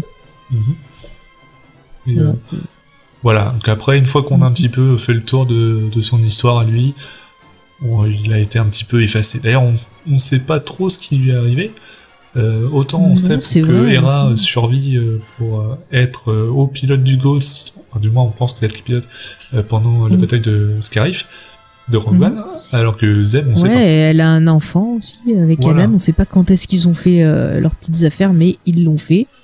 Vraiment, bravo à C'est- eux. Hein. Ils sont rapides. Hein. Ouais. Pas les embêter. Mais c'est vrai que C'est la biologie humaine, Twilight, tu sais pas trop ce que ça donne. ça se trouve, il l'a juste touché et pas. Ouais. Ou par le bisou, on les a vu juste faire des bisous. Hein. Ils font des choses bizarres. Hein. Ouais, c'est bizarre. Hein. Après, Zeb, j'allais dire, le seul truc finalement, enfin le seul rôle intéressant qu'il a, c'est dans sa relation avec le gars qui est au début dans l'Empire. Ça y est, je retrouve plus son nom. C'est pas pas Calus. Si Calus. Calus, ouais. L'agent Calus, qui était donc un officier de l'Empire et qui, au fur et à mesure de la série, on va voir son évolution. Et je trouve que c'est un personnage qui est très intéressant parce que à la fin, il va finir du côté rebelle. Oui. Parce qu'il va se rendre compte que l'Empire c'est du caca, hein, on peut le dire. Oui, on peut Le dire comme ça. Ouais. Mais Je du trouve coup, que ouais, tu tu vois, pousses le lui, bouchon un petit peu loin à dire l'Empire c'est du caca, mais bon, c'est pas toujours super l'Empire quand même. Hein. Faut le dire. S'il y a une rébellion, quand même, c'est pour quelque chose. c'est- Mais tu vois, c'est marrant. Au début, le perso, tu le vois comme un ennemi, tu le détestes un peu, puis à la fin, vraiment, je me suis attachée à lui. Il y a des épisodes, je me suis dit, merde, s'il se fait choper par l'Empire, parce qu'au moins, il fait un côté double jeu, et t'as peur qu'il se fasse tuer. Enfin, j'ai trouvé ça vraiment bien, à quel point ils arrivent à nous faire changer de point de vue sur ce personnage-là. Ouais, tout à fait. Moi, d'ailleurs, il y a un épisode où ça commence en mode vue en interne. Oui, Et on découvre en au final, il y a une espèce de subjectif. saboteur. Et en fait, le saboteur, c'est lui. Ouais, et tu t'y attends pas, ça. Très bien tourné, cette petite scène d'intro. Ah oui, non, mais il y a beaucoup de bonnes idées de réalisation dans la série. Hein. C'est vraiment, on a des scènes d'action qui sont dynamiques, on a des bonnes idées comme celle que tu viens de citer. Non, pour ça, il y a rien à dire. Hein. Non. Après, il peut y avoir des choses qui ont posé un peu plus problème. Attends, j'arrive 5-6. Il y a des choses qui ont posé un peu problème pour certains. Je voudrais revenir quand même à une certaine scène dans un certain temple. Parce qu'on a parlé pas mal de force et tout. Et en fait, à un moment, donc sur la fin de la série, on est de retour sur l'Otal. Et en fait, il y a un épisode où Ezra rentre dans un temple qui porte des ornements qui rappellent fortement un certain arc de Clone Wars dont on a parlé il n'y a pas très longtemps dans Star Wars en direct. Donc, qui rappelle Mortis. Oui. Donc, ce fameux arc, je vous renvoie à l'épisode de Star Wars en direct pour plus de détails. Mais dans ce temple, il y a quelque chose de bizarre que je n'arrive toujours pas en fait à comprendre, parce que c'est quelque chose qu'on n'a pas vraiment eu dans Star Wars. Si tu veux nous décrire ce qui se passe dedans. Alors en fait, à l'intérieur, ça s'appelle le monde entre les mondes. C'est un espace intemporel, on va dire, très noir, des chemins lumineux blancs, un petit peu à la façon Mario Kart, la coupe arc-en-ciel. Oui, c'est vrai. Voilà, on peut marcher sur ça, et il y a des portails, de façon porte des étoiles à nouveau, ou miroir. Encore une fois. Oui, je fais des références à tout ce que je peux. Hein. Oui. Des miroirs qui sont des fenêtres sur un temps passé ou futur. Puisqu'on entend des dialogues de la postlogie, de la trilogie, et même de la prélogie aussi, qui se mélangent. Oui, dans cet épisode. de tout, même de Rogue One en fait, parce que Rogue One s'est sorti à ce moment-là. Il y a plein de dialogues qui sont relatifs à la Force, mais pas forcément par des gens qui possèdent la Force. Vous pouvez vous amuser à reconnaître toutes les voix. Ouais. Et donc dans ces fenêtres, on voit le temps. Alors dans un premier temps, on se demande si on ne peut que les voir. Et justement, question, est-ce qu'on peut influencer le temps? Et donc du coup, est-ce que le voyage temporel est possible? Voilà, et du coup, c'est fou parce que on avait déjà eu Yoda qui disait qu'au travers de la Force, on pouvait voir différentes choses qui peuvent se passer. Enfin, tu peux voir des aperçus du futur, mais tu sais pas si c'est le futur qui va se réaliser ou un aperçu. Enfin, tu peux voir toujours en mouvement. Et voilà. Et là, maintenant, on aurait des portes. Et est-ce qu'on peut passer au travers, voyager aussi? Ça pose plein de questions. Et d'ailleurs, qui va-t-il trouver dans ce temple, Ezra? On va retrouver le combat qui avait été un petit peu abordé en fin de saison 2 entre Ahsoka et Vador, et du coup, il ne va pas pouvoir résister et il va sauver Ahsoka. Donc, ça veut dire qu'on peut influencer sur le temps. Oui, mais en même temps, c'est intéressant. le temps est-il figé ou est-ce qu'on peut le changer? La question reste toujours ouverte. Puisqu'elle n'avait pas survécu à ce moment-là, du moment où on n'avait pas vu faire plus de choses, donc elle fait juste un saut temporel, mais pas forcément un remontage du temps. C'est deux choses différentes. Ouais, mais tu vois, tu viens de dire le temps, enfin l'avenir est toujours en mouvement, bah, on a une illustration, et puis on a ensuite Palpatine qui va faire son apparition dans ce temple justement. Voilà, parce que Palpatine est, alors on ne sait pas comment, mais est devant un miroir lui aussi quelque part. Puisque lui, il se met à les regarder droit dans les yeux, comme s'il voyait la faille, et il leur lance des éclairs et de la brume, pouvoir de la force du côté obscur, hein, très clairement, et qui essaye du coup de passer à travers ce portail, parce que lui, ça, c'est un pouvoir avoir le contrôle sur le temps, c'est le genre de contrôle, bien entendu, qu'il aurait très envie. Exactement. C'est pas un empereur mégalo du tout. Ouais, ça pose des questions. Et c'est dans cette scène-là où c'est après que justement il veut l'attirer en lui montrant qu'il pourrait retrouver ses parents et tout. Alors, je pense que là tu parles surtout de la fin où en fait, donc à la fin le temple est détruit et l'empereur réussit à reconstruire le temple, mais il n'arrive pas à l'activer et à entrer dans la zone, alors que Ezra lui avait réussi. Donc du coup il essaye de le manipuler en lui faisant croire qu'il y a une possibilité qu'il revoie ses parents morts, s'il lui-même ouvre la brèche. Et s'il ouvre la brèche alors que l'empereur est à côté, il se dit que du coup il pourrait l'exploiter. Ouais, c'est ça. Ça j'en ai vu. Mais du coup, tu vois, j'ai eu du mal à l'interpréter, à voir pourquoi est-ce qu'ils ont introduit ça dans la série. Est-ce que ça va avoir un rôle un peu plus tard? Est-ce que par exemple on pourrait trouver une relation dans l'épisode 9 qui va sortir bientôt? Là. Est-ce que ça pourrait expliquer pourquoi Palpatine s'en est sorti? C'est tout à fait possible que ce soit de ça, mais on ne sait pas, et on ne va pas aller faire du spoiler sur l'épisode 9. Ah non, parce que moi je n'ai rien lu. Non, mais de la théorie, ça on peut. La théorie, c'est même recommandé. Mais en tout cas, je pense que par exemple, si tu prends des détails qui paraissaient insignifiants sur l'épisode 9, l'opération Cinder et les choses qu'on voyait dans les premiers comics qui sont sortis, qui étaient en lien normalement avec l'épisode 7, et on voyait pas du tout où était le lien. Maintenant, on va peut-être voir le lien avec l'épisode 9. Et au final, ça a été repris plusieurs fois. Donc du coup, cet élément-là, pour l'instant, il n'a pas été beaucoup repris, mais je pense que dans le futur du cross-média Star Wars, il y a des chances qu'on en réentende parler. Quand on avait ramené Dark Maul, on disait c'est quoi cette idée stupide, plein de gens savaient même pas, même encore aujourd'hui il y a plein de gens qui se rendent même pas compte. Oui, il y a des gens qui savent pas, qui ont été très surpris à la fin de Solo de le voir. Exactement. Alors que nous ça nous paraissait normal, mais c'est vrai que si tu t'intéresses pas forcément à l'univers étendu, peut-être tu le sais pas, hein, c'est possible. Hein. Donc du coup, pour pouvoir l'exploiter dans un film, pourquoi pas? Parce qu'en même temps, comme ça, nous qui sommes peut-être le public le plus difficile, c'est un concept qu'on aura déjà été familiarisé avant, et donc du coup on pourra nous le comprendre et l'expliquer autour de nous, potentiellement, mais est-ce qu'ils vont aller jusque-là pour l'instant?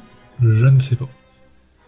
Ouais, mais tu vois, je trouverais ça logique qu'ils utilisent ça, pour expliquer pourquoi Palpatine est là, je trouverais ça logique, même si on a quand même pas mal d'indices au travers des romans, dans Battlefront 2 et tout, qui pourrait donner une autre explication, comme on avait parlé dans le Star Wars en direct sur Mortis, avec ma petite théorie avec le côté un peu Horcrux, tu vois, comme Harry Potter.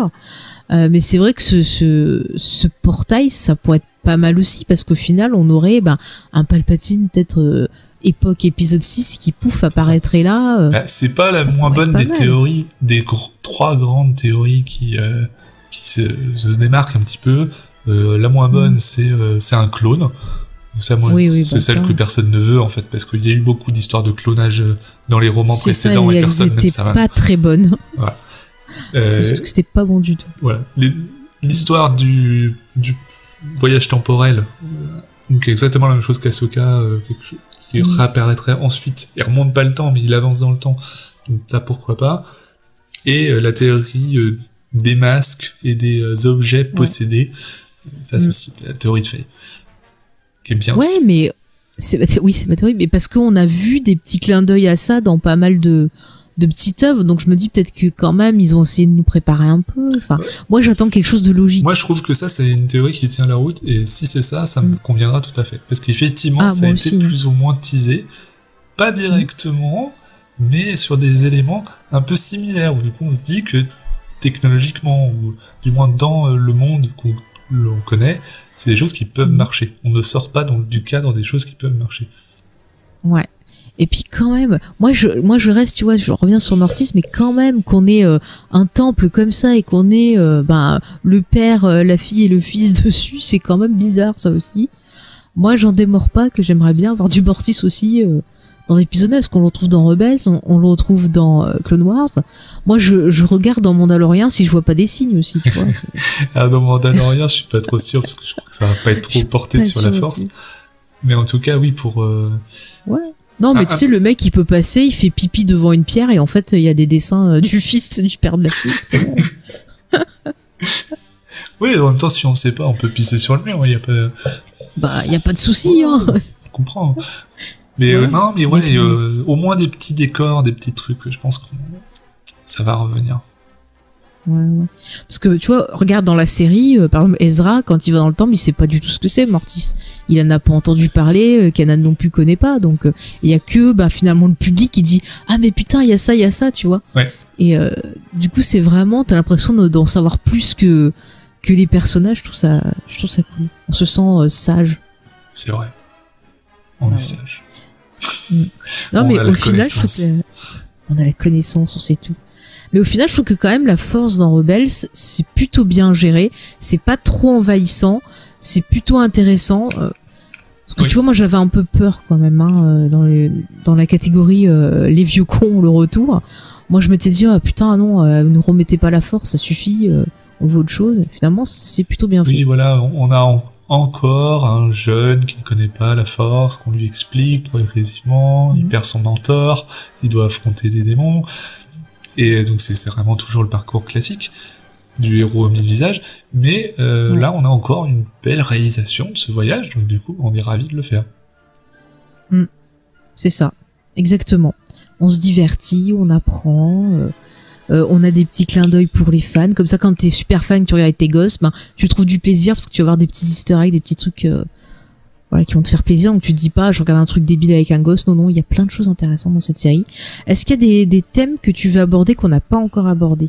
Qu'est-ce qui te viendrait au niveau, peut-être on n'a pas trop parlé de l'organisation de la rébellion, peut-être ce qu'on en voit. Oui. Faire un point rébellion. Alors si la rébellion, donc du coup effectivement on va... Parce qu'au début, on est quand même sur une série qui s'appelle Rebels. On se dit, on va avoir des rebelles. Alors que pendant longtemps, on n'en voit pas tant que ça. Parce qu'on voit juste ce petit groupe de 5-6, là, l'équipage du Ghost, qui font des missions. Mais c'est un peu des missions de guérilla, quelque part. Ou un peu perso. Ils sont pas pour un groupe comme l'Alliance rebelle. L'Alliance en elle-même n'existe à peine. Et puis c'est ça, elle est pas encore super bien organisée, cette rébellion, en fait. Non, clairement pas. Et puis on va rencontrer par la suite So Gerrera. On va retrouver Ahsoka qui au final travaillait aussi à créer ses propres réseaux rebelles avec son alias Fulcrum. Et puis on va rencontrer on a Leia qu'on rencontre Leia, donc oui, voilà, Leia, on va voler des vaisseaux. Ou réquisitionner, on sait pas trop. Enfin, et du coup elle utilise son côté je bosse au Sénat, machin. Voilà, et du coup on apprend plus aussi sur le fonctionnement du Sénat à l'époque impériale. Sénat qui est dissous dès l'épisode 4, donc du coup on n'en verra pas après, mais au moins ça c'était sympa. C'est vrai qu'il y a un aspect un peu politique aussi, on apprend quelques petites infos dans la série, que c'est plutôt pas mal. Oui. Voir comment un peu les différentes planètes sont dirigées par l'Empire et tout, c'est plutôt pas mal. Et c'est la première fois qu'on voit certaines choses, j'ai d'abord cité celui-là, c'est la première fois qu'on entend la musique de la marche impériale dans un jingle à la télévision, donc ça veut dire que maintenant c'était canonisé là, ça a été refait ensuite dans Solo, mais c'est quand même la première fois qu'on a des scènes qui se passent dans les toilettes. Et ça c'est quand même vachement important. Mais c'est vrai en plus. Mais c'est vrai en plus, hein. Oui, je ne dis pas C'est les vrai, conneries. on pense jamais à comment ils se soulagent dans l'espace. Et voilà. Et ben, C'est important. il y a une réponse. Non. Il y a une salle. Par contre, j'ai regardé, ils ont pas 3 coquillages, par contre. non, pas 3 C'est pas assez futuriste. 3, c'est putain de coquillages, là. Que j'ai toujours pas compris comment ça marche. Ah bah, il y a des trucs, je crois, sur Internet. Oui, il y Mais a peut-être des... qu'il faut se frotter dessus, je sais pas. Ou Non, mais ou ça fait un système de pince. Je sais pas. Bah écoutez, si vous savez comment marchent les 3 Voilà. coquillages, Écrivez-nous vous vos nous le dites. en commentaire vos théories sur les 3 coquillages. C'est très très important. Faut qu'on puisse être équipé dans le futur. Avec des vidéos tuto, si vous pouvez faire. Oh, quelle horreur. Bon, en tout cas, on voit quand même avec les pubs de l'Empire et tout qu'il y a quand même le côté un peu propagande. Totalement. Ouais, l'Empire c'est super, l'Empire c'est génial. Faut Et venir. surtout, un élément important sur l'Empire, Mhm. c'est que dans celui-là, on le voit, que l'image de l'empereur est toujours la même image qui a été tirée avant l'épisode 3, en gros, où à l'époque, Ouais. il avait encore toute sa beauté de jeune sénateur, de jeune chancelier, puisque suite au son combat avec Mace Windu, il a un peu la tête ravagée en mode Dark Sidious.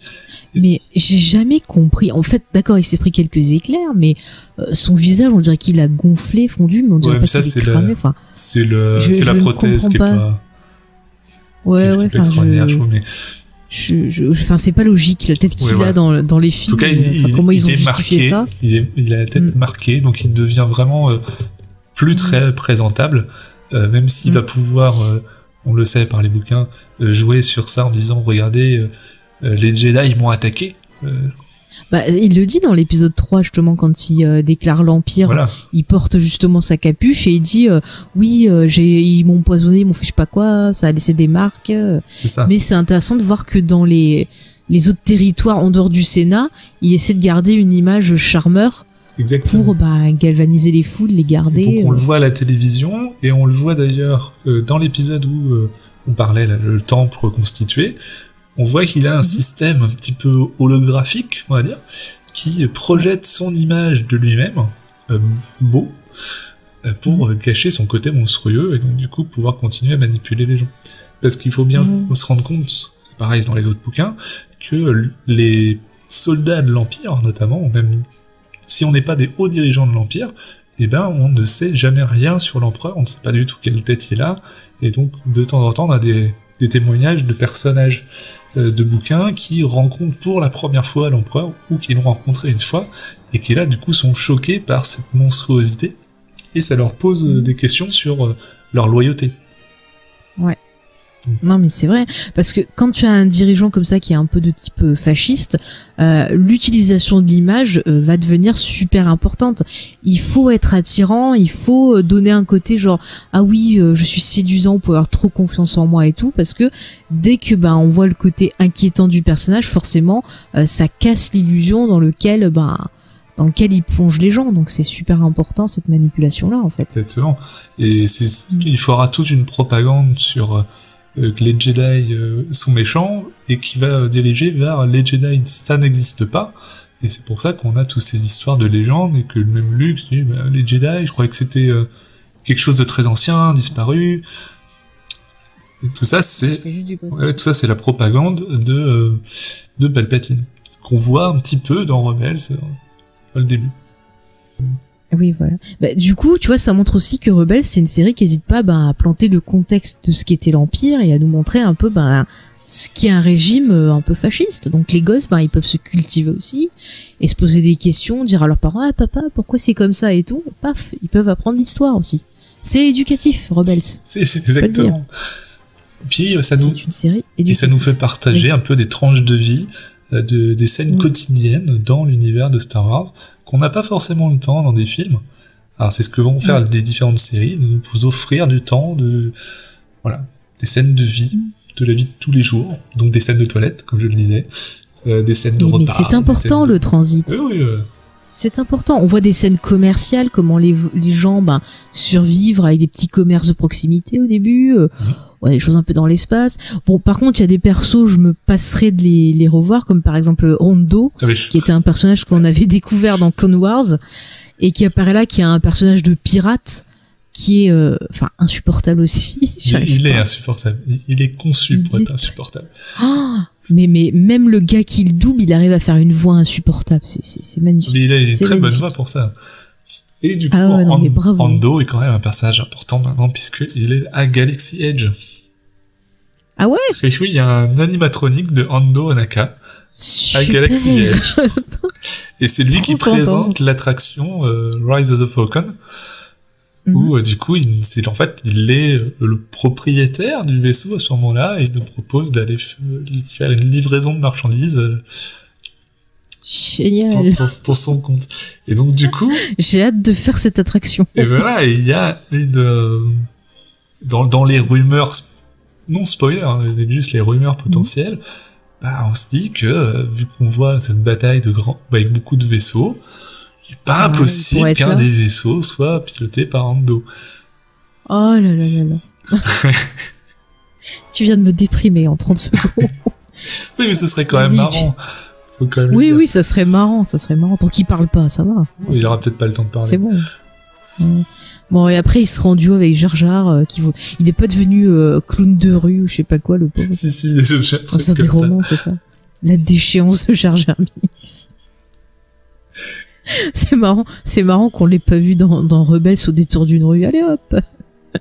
Le spectacle de Jar Jar. Bah, au c'est moins, parti. ils ont évité les épisodes de Jar Jar dans Clone Wars parce que, au final, moi, c'est ceux-là qui les m'ont déprimé. épisodes. Pas tant le personnage dans les films, je le comprends. Mais alors, les épisodes Jar Jar dans Clone Wars, Oh non, mais c'est ça, et les épisodes C3PO aussi. Hein. Mm. J'aime pas C3PO. hein. Puis là, on a quand même droit dans Rebels à un autre droïde, beaucoup ont été énervés Ah, mais ici. Chopper. Alors, Chopper, Ah, un autre droïde énervant. ouais, l'autre droïde énervant, c'est Ouais. AP5, Ah oui. qui est Ah oui. qui est quand même un droïde qui chante dans l'espace. Aïe, aïe, aïe. C'était aïe. magnifique, ce jeu. Je l'avais oublié tellement j'avais pas aimé. Alors, et Chopper, c'est à Mais chaque fois on dit c'est les Chopper, meilleurs droïdes, à chaque j'adore. fois qu'il y a un nouveau droïde, mais Chopper c'était aussi le meilleur droïde. Ah non, mais Chopper, il est juste excellent, il est drôle, enfin, il est intelligent. On pourrait le mettre avec R2D2, ça pourrait faire une super team. Tu vois, genre on peut faire l'arme fatale avec Chopper et R2D2. Mm. Ça fonctionnerait super, quoi. Vraiment, c'est pas Dave Filoni qui fait la voix de Alors, Chopper. Pendant très longtemps, il Sûr. n'était pas crédité, on ne savait pas qui faisait la voix de Ouais. Chopper. Et effectivement, il semblerait que c'est Dave Filoni qui le faisait. Ouais, bah ça m'étonne pas, ça se ressent le côté sympathique, le côté foufou. Ouais. C'est lui. Putain, ça, il doit s'éclater dans la vie, donc s'il est comme Chopper. C'est clair. Non mais c'est vrai que c'est un bon perso qui complète bien l'équipe, je trouve, Chopper. Oui. Et, il est plus expressif que R2, c'est-à-dire qu'il parle toujours pas avec des mots, mais on pourrait presque le comprendre. On pourrait se dire qu'il parle Ouais, une langue qu'on connaît c'est- pas, genre slave, russe, on ne sait pas. Ouais, on arrive à comprendre, on peut se faire ses propres dialogues, limite. Un peu comme C'est un peu Chewie, comme... en fait. Oui, Chewie, oui, aussi. J'allais dire aussi un peu comme BB-8. Où tu comprends un peu. Je trouve que des Mais on fois... le sent plus grossier on que a besoin de BB-8. sortir des mots. Je sens qu'il est Ouais. grossier, moi, Chopper. Oui. Ah oui, je suis sûre. Hein. Je pense qu'il est marseillais, qui doit dire des putanes. Ah oui. Je pense. Hein. Ah, ça se sent. Ou des fuck, voilà, pour la version américaine. Mais on sent que oui, c'est pas du tout BB-8 qui a l'air juste mignon tout plein. Voilà, qui est doublé par l'acteur qui fait bien sûr ce personnage fantastique dont on vous parlera à la rentrée de janvier, le personnage Jean Ralphio de la série Parcs et Récréation, qu'on aime d'amour avec James. S'il écoute ça, je suis sûr qu'il est déjà en train de chanter pendant qu'il monte. Voilà. Non mais vraiment, ils prennent des gens bien pour faire les robots, c'est fou. Alors que c'est juste des petits voix de robots, enfin c'est dingue. Oui. Moi je pensais pas que c'était des comédiens, je pensais juste que c'était genre t'appuies sur un bouton, tu fais des petits bips et puis youpi quoi. Hein. C'était plus le cas pour les films au début, où effectivement, alors si on prend Kenny Baker, il est responsable des mouvements de R2D2, mais il n'est pas responsable parle des pas. sons de R2D2. Ça, c'était Ben Burt, qui faisait tous les autres sons. Et oui, depuis quelques temps, là, on a que les acteurs qui sont derrière leur robot jouent vraiment pleinement leur rôle et leur donnent une personnalité complète. Ça les rend plus vivants du coup et ça apporte vraiment beaucoup avec le reste des personnages. On a vraiment un échange de jeux, je trouve, entre. Ouais. Non, mais c'est vrai, hein. On le voit dans la série, hein. Même dans Rebels. Est-ce qu'il y a encore des thématiques qu'on n'a pas traitées ou on passe à la conclusion? Alors, il y a juste un personnage que je voulais citer, Vas-y. pareil, toujours pour rajouter du lore dans le truc, c'est un personnage mon calamarien, donc, comme le général Albar, It's a Trap, Ah oui, c'est vrai. qui s'appelle Curry, et comme Ralph McCurry, qui est le créateur de tous les designs qui donc sont énormément repris dans Rebels, on voit partout. Donc si vous êtes un petit peu partie de ceux-là qui collectionnent les art of, les bouquins de référence, donc vous pouvez vous retrouver énormément de concepts mis à l'écran. T'en retrouves beaucoup, hein. On m'a offert un des premiers tomes, justement, tout ce qui est, ce qu'a fait, justement, Monsieur Macquarie. Et en lisant, je dis, mais putain, ça, c'est un truc qu'il y a dans Rebelle, ça aussi.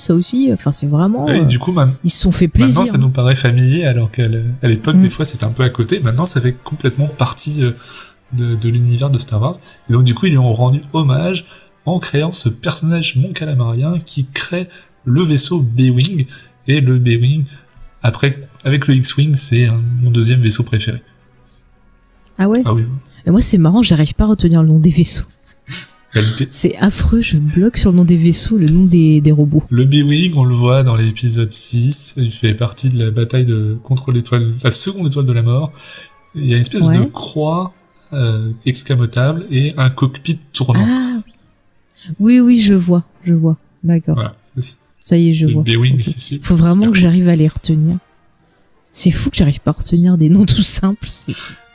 Bah, surtout, c'est des lettres, c'est pas non plus...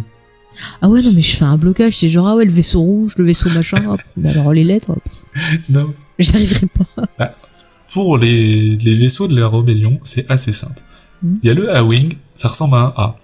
Il y a le B-Wing, ça ressemble à un poil à un B quand même. Parce qu'il y a un peu, c'est deux phases. Le X-Wing, ça ressemble à un X. Le Y-Wing, ça ressemble à un Y. Et voilà, on s'arrête déjà à ce niveau-là. Ah bah tu vois, j'avais pas pensé aux moyens mémotechniques. Ah oui, mais le nom pour moi il vient de là, même en fait. Là ils sont pas foulés. Ah, mais j'avais pas fait gaffe. J'avais pas fait gaffe du tout. C'est très facile. Ah mais je te jure. Après, en même temps, les vaisseaux c'est pas le truc qui m'importe le plus. Voilà. Après, si le seul truc que j'ai retenu c'est les ATST. Non, AT. Ah oui, t'as bien retenu. Les gros trucs qui marchent. Ouais, j'aime ça parce que ça marche. C'est AT quelque chose. Alors en fait, en plus déjà, il y a le nom en anglais et le nom en français, et donc... Ah merde, ils nous saoulent, ils peuvent pas garder les mêmes. Je crois que c'est AT en anglais et ATST en français. Ah d'accord, bon bah c'est AT alors. Mais j'aime bien, c'est grand, c'est beau, ça écrase tout, c'est super. Ah bah oui. Bon après, c'est pas protégé contre le bois et les cailloux, mais alors que dans l'épisode d'avant, on nous dit ils ont un super blindage. Bon voilà, bah, le blindage, il était pas à toute TBTT épreuve. en français celui-là. Ah d'accord. Voilà. C'est les transports blindés tout terrain, donc TBTT. Mais qui ne résistent pas aux cailloux et aux arbres. Rappelez-vous bien de ça si vous en achetez. Ou alors peut-être il faut passer une autre résine avant, aller voir chez Carglass peut-être avec votre petit appareil. Je ne sais pas, hein. Faut se renseigner. Mais en tout cas, il y a un truc à faire pour bien solidifier si vous en achetez. Hein. Attention d'occasion. Hein. Attention. Tu vois, c'est bien, on peut tous se procurer. D'ailleurs, l'ATST, donc celui qui a du bipod et qui résiste pas aux cailloux et aux branches d'arbres et compagnie. Ouais. Spoiler riche teaser, il y a des chances qu'on en voit un dans Mandalorian. Eh bien, spoiler teaser. On en reparlera bientôt. Oui, exactement. Je ne dis pas plus. C'est dans l'épisode que j'ai pas encore vu. Oui. Ah ben voilà. Ouais. Donc maintenant on le sait. Ouais. Et on enregistre à un certain moment, je n'ai pas eu le temps de regarder. Et quand vous l'aurez vu, vous écouterez cet épisode, j'aurai déjà vu. L'épisode sera déjà sorti. Ouais. On aura même fait le récap dessus. Et ben voilà, si c'est pas beau. Et en plus j'ai des choses à dire dessus. Enfin voilà, c'est fantastique. Est-ce qu'il y a d'autres choses qu'on n'a pas dit sur la série? Non, je pense qu'on a fait le tour. Hein. Parce que c'est vrai que les séries animées, il y a quand même moins de choses à dire que sur des grosses séries télé classiques, on va dire. Non, mais 4 saisons quand même plutôt bien remplies. Hein. Ouais. C'est vrai qu'on a eu beaucoup de choses. Plus ça a avancé, plus la série a gagné en rythme, en psychologie de personnage, en qualité d'écriture. Ça, c'est important. Parce que c'est vrai que dans la saison 1, il y avait des épisodes, c'était dur. Hein. Il y a des fois, j'ai regardé un peu en avance rapide. Oui, bah, Clone Wars aussi, hein, les premières saisons, je suis désolé. Non, mais c'est exactement ça. Et je trouve que Mandalorian, c'est un peu la même chose, même si c'est mignon tout plein, j'adore. Je veux dire, j'aime beaucoup la série, mais je reconnais quand même que, enfin, moi j'étais assez étonnée de retrouver une structure de série animée pour une série live en fait. Je sais pas si c'est une structure de série animée, mais en tout cas c'est une structure atypique pour une série live. Ça, je suis tout à fait prêt à le reconnaître. Ouais. Je sais pas, moi je trouve que d'avoir des épisodes courts au début, là l'épisode 4 était un peu plus long, je crois qu'il était à peu près à 40 minutes, donc on se rapproche d'un format un peu plus classique. Mais c'est vrai que c'était bizarre, et puis même dans la construction, pour l'instant de ce qu'on a vu, moi je retrouve vraiment, enfin on sent la patte, même si c'est Jon Favreau qui écrit, on sent quand même la patte Filoni, je trouve. Jon Favreau, il a fait des films, il avait pas fait de série avant. Non, c'est sa première série. Il a joué dans des séries, mais il a joué dans les séries, mais du coup on peut se dire qu'effectivement Jon Favreau il a pu participer beaucoup à l'écriture de l'histoire globale. Par contre, le redécoupage en épisodes, peut-être que la part de Filoni a plus joué. Oui, je me dis ça sûrement, comme ça. Sûrement. Après, je veux dire, Filoni, lui, c'est sa première série live. C'est ça. Donc c'est différent aussi. Donc en fait, on a une série qui est faite par deux personnes qui sont plutôt novices en série. Donc c'est sûr que quand t'es sur ta première, on va dire, création de série, tu peux pas arriver en ayant en direct tout le savoir de personnes qui font ça depuis plein d'années quand même. Non, clairement pas. Oui. Mais donc voilà, il faut. Pour une première réalisation, c'est plutôt pas mal. C'est plutôt pas mal, ça on est d'accord, pour revenir un peu à la conclusion sur Rebels, comme ça après on pourra parler d'autre chose si tu veux après. Au final, qu'est-ce qu'on retient de cette série, pourquoi est-ce qu'on l'aime autant? Ce qu'on en retient, moi, je trouve, c'est vraiment ce côté familial de groupe qui avance en tant que groupe, et certains vont un peu plus se distinguer que d'autres dans le groupe, mais c'est pas comme où de temps en temps il y a un groupe et puis en fait il y a un leader qui s'en sépare et donc du coup on suit que le leader. Là pendant tout le temps on suit le groupe et c'est relativement équilibré et on apprend plus sur l'univers de Star Wars, on a plein d'aventures liées avec différents éléments et donc du coup voilà, cet aspect rajouté à un univers. Je suis d'accord avec toi, c'est vrai que le côté familial, c'est ce que je vais retenir aussi, parce qu'on a des personnages qui vont apprendre les uns des autres, qui vont se soutenir, qui vont grandir ensemble, et qui vont prendre conscience aussi de l'univers dans lequel ils évoluent, et prendre des décisions pour trouver comment, à leur échelle, améliorer cet univers-là. Enfin, il y a plein de choses intéressantes, et c'est vrai qu'on parlait d'autres séries de science-fiction, et j'ai envie de le rapprocher un peu ça y est, je vais y arriver, de Serenity, de Firefly, pour le côté, tu vois, groupe, et tout ça. C'est vrai qu'il y a quelque chose de Whedonesque un peu dans cette famille qui se construit, qui se choisit, parce qu'ils s'apprécient pour ce qu'ils s'apportent et pas parce qu'ils sont obligés d'être ensemble. Ouais. Et je trouve ça cool, et on explore beaucoup de choses, on découvre plein de détails sur l'univers, voilà, comme on parlait de la politique, on parlait de la rébellion, on a vu d'autres détails sur la Force, une autre vision de la Force, une autre façon de s'en servir, et vraiment je trouve que cette série elle est rafraîchissante. Oui, d'ailleurs il y a même un nouveau pouvoir qu'on n'avait pas vraiment exploité, c'est la communication avec les animaux. Donc voilà, donc même sur la Force on est capable d'ajouter des pouvoirs, mais qui restent logiques avec l'univers. C'est vrai, on en a pas parlé, sur la fin de la série on a ces espèces de grands loups, c'est sur Lothal, il me semble. Lothal, oui. Ouais, les loups de Lothal, on a aussi les chats de Lothal. Ouais. Voilà. Ouvrez bien les yeux parce qu'on les revoit dans d'autres produits Star Wars. Peut-être. Donc, regardez bien, ils sont mignons. Peut-être. Non mais voilà, ils sont mignons, mais c'est vrai que la communication, ça me fait beaucoup penser, et d'ailleurs je crois que ça a été une des inspirations de la série, les films de Miyazaki. Ouais. Tu vois, j'ai beaucoup pensé à Princesse Mononoke avec les loups et tout, et il me semble que c'est une des inspirations de la série aussi. Oui, c'est tout à fait dans l'esprit, on va dire. Bien que ça reste Star Wars, bien sûr, mais... Ouais, c'est Mononoke en moins violent, voilà, pour les loups. Pour résumer. Ils sont mignons, vous inquiétez pas. Des gentils. Oui, voilà. Non mais vraiment, Rebels, c'est une série que je vous recommande. Si vous voulez, après Mandalorian, explorer un peu plus, et avant de vous lancer dans le gros bloc qui est Clone Wars, qui d'ailleurs va reprendre l'année prochaine. Je crois que c'est quoi, en février, non, que ça reprend. On est par là, ouais. Il n'y a pas eu de date précise avec un jour donné, mais on est sur du février 2020. mars 2020. Ouais. Peut-être qu'on peut la voir au moment où en France on aura Disney+. C'est Pas mal ça. pas une mauvaise idée qui nous cale le début par rapport à... Ça serait bien. Pourquoi pas.